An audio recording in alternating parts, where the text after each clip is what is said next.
Hello, কি অবস্থা সবার? আজকে অনেকদিন পর দেখা করতে গেলাম আমি আমার স্কুল ফ্রেন্ডদের সাথে।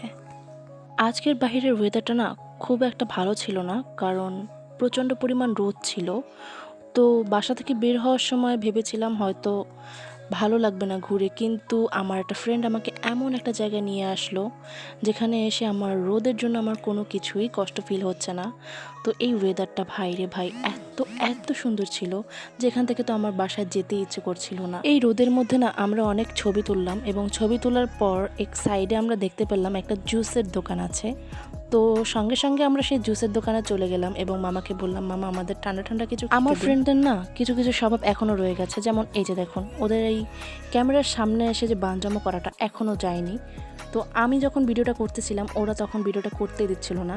এখানে যে কর্নারে জুসের দোকানটা ছিল, এই দোকানটাতে বিভিন্ন রকমের জুস, চা, কফি সব কিছুই পাওয়া যাচ্ছিল। তো আমরা এখান থেকে লেবুর শরবতটা অর্ডার করি। এই ওয়েদারে কিছু ঠান্ডা ঠান্ডা জুস খেতে কার না ভালো লাগে বলুন তো। এখানে এসে লেমন ওয়াটারটা খেতে খেতে না মনে হচ্ছিল যেন আমি কোনো সমুদ্রের পাড়ে এসে দাঁড়িয়ে দাঁড়িয়ে এটি উপভোগ করছি আর লেমন ওয়াটারটা খাচ্ছি। এরপর আমরা চলে গেলাম ছোটো ফুচকা খেতে। এই ছোটো ফুচকাটা অনেক মজা ছিল। যাই হোক, আজকের ভিডিওটা এই পর্যন্তই। Bye bye.